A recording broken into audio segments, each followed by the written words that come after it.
ఏ కార్యక్రమాన్నైనా మనం ప్రారంభించేటప్పుడు శ్రీరస్తు, శుభమస్తు, అవిఘ్నమస్తు అంటూ శుభకరంగా మనం ప్రారంభం చేస్తాం. కానీ అర్జున విషాద యోగంతో భగవద్గీతను వ్యాసుడు ఈ రకంగా ప్రారంభించడంలో ఆంతర్యం ఏంటి? భగవద్గీత అనేది మాన్యువల్ ఆఫ్ మ్యాన్ కైండ్.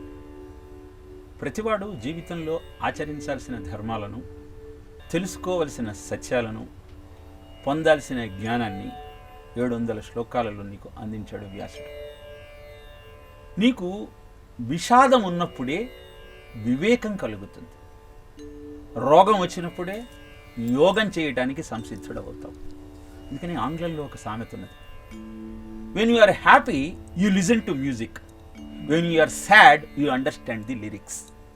అంటే జీవితంలో ఆనందం అన్న సంగీతాన్ని అందుకుంటున్న నేపథ్యంలో ఆ సంగీతం యొక్క సాహిత్యాన్ని నువ్వు గుర్తించవు. ఎప్పుడైతే విషాదం ఎదురవుతుందో అప్పుడు ఆ సాహిత్యం ఏమిటో పరిశీలిస్తాం. అందుకే భవరోగంతో బాధపడేటువంటి జీవుడు దీని నుంచి బయటపడాలి అంటే భగవద్గీతకు మించినటువంటి జ్ఞానం ఇంకొకటి లేదు. నువ్వు విషాదంలో ఉన్నావు, దాన్ని వివేకంగా మార్చుకో. జ్ఞానము వివేకంగా పరిణమించాలి అంటే భగవద్గీత యొక్క ఆధారం నీకు కావాలి. జ్ఞానానికి వివేకానికి తేడా ఏమిటి అంటే, జ్ఞానం అంటే నువ్వు నేర్చుకున్నటువంటి విద్య నిన్ను అందలానికి ఏ విధంగా ఎక్కిస్తుందో తెలియజేసేటువంటి సాహిత్యం. వివేకం అంటే ఆ జ్ఞానము నీతో పాటు నలుగురికి మార్గదర్శకం చేయగలిగితే అది వివేకం అనబడుతుంది. అలా అర్జున విషాదయోగంతో ప్రారంభించటంలో వ్యాసుడి యొక్క ఉద్దేశం ఏమిటి అంటే, ప్రతి జీవుడు బాధలో ఉన్నవాడే, భవరోగంతో బాధపడుతూ ఉన్నవాడే.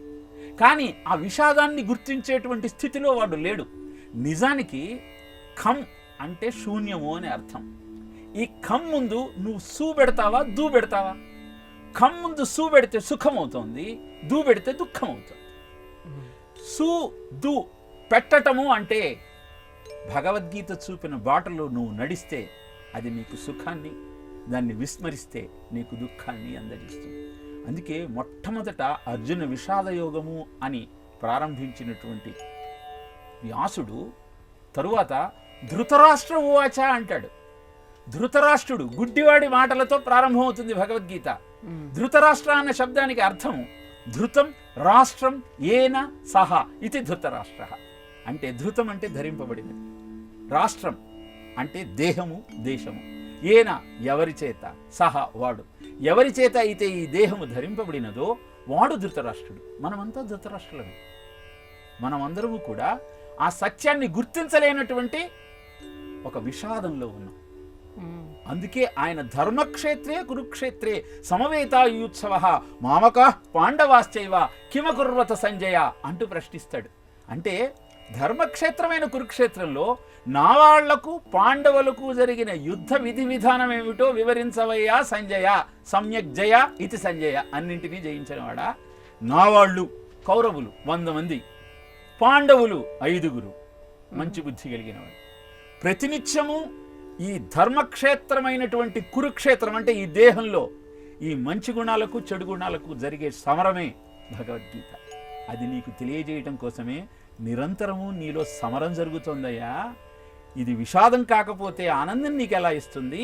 ఈ విషాదం నుంచి వివేకంతో విజ్ఞానాన్ని పొంది అద్భుతాన్ని ఆవిష్కరించుకోవాలి అని నువ్వు భావిస్తే భగవద్గీతను చదవమని చెప్పటమే అర్జున విషాదయోగంతో భగవద్గీతను ప్రారంభించటంలోని ఆంతర్యం.